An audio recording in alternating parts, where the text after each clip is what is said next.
റിപ്പോർട്ടറിന്റെ ആ big exclusive വാർത്ത എന്താണെന്ന് എല്ലാവരും ചോദിക്കുന്നുണ്ട്. വേണ്ടായിരുന്നു, ഭയങ്കര മോശമായി പോയി. എനിക്കും തോന്നി. ഒത്തിരി കാലമായല്ലോ, എവിടെ ആയിരുന്നു ഇതുവരെ? പക്ഷേ ദിലീപിന്റെ എല്ലാ കേസിലും ഒന്നര അതറിയില്ല. ഇന്നലെ വരെ അന്നം തന്ന തൊഴിലെ തള്ളി പറയല്ലേ കേട്ടാ. ടോട്ടൽ 1.5 കോടി. അതിനകത്ത് ഒന്നും കിട്ടിയില്ല. ഒന്നും കിട്ടിയില്ല. കിട്ടി അത് കുറച്ച് പൈസ 1.5 കോടി ഇല്ല വരെ ഇല്ല. അപ്പൊ താൻ തട്ടിപ്പാണല്ലേ? തെണ്ടിത്തരം മാത്രമേ കയ്യിലുള്ളൂങ്കിലും ആള് വാരാമാ ചെറ്റ. കൂടി വന്നു കഴിഞ്ഞാൽ ഒരു 80 ലക്ഷം അത്രയൊക്കെ ഉള്ളൂ. അത്രയേ ഉള്ളൂ. ഇവൻ ആള് മൊണ്ണയാണെങ്കിലും തന്തക്ക് പറക്കാത്തവനാ. ഇതെന്ന് പറഞ്ഞു കഴിഞ്ഞാൽ ഞാൻ ഇപ്പോഴും മേടിച്ചോണ്ടിരിക്കല്ലേ കാശ്. നോണ പറയുമെങ്കിലും വിശ്വസ്തനാ. കുറച്ച് എന്റെ ആവശ്യങ്ങൾ വരുമ്പോ ഞാൻ മേടിക്കും. ഞാൻ അത് നോക്കാം ഇത്.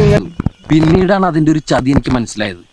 1.5 കോടിയുടെ കൊട്ടേഷൻ 80 ലക്ഷം ബാലൻസ് ഉണ്ട്. 80 എന്റെ അടുത്തേ ഉള്ളൂ. കൊറേ നേരമായല്ലോ ഒരുമാതിരി ലോജിക്കില്ലാത്ത മണ്ടൻ കഥ. മതി, നിർത്ത്.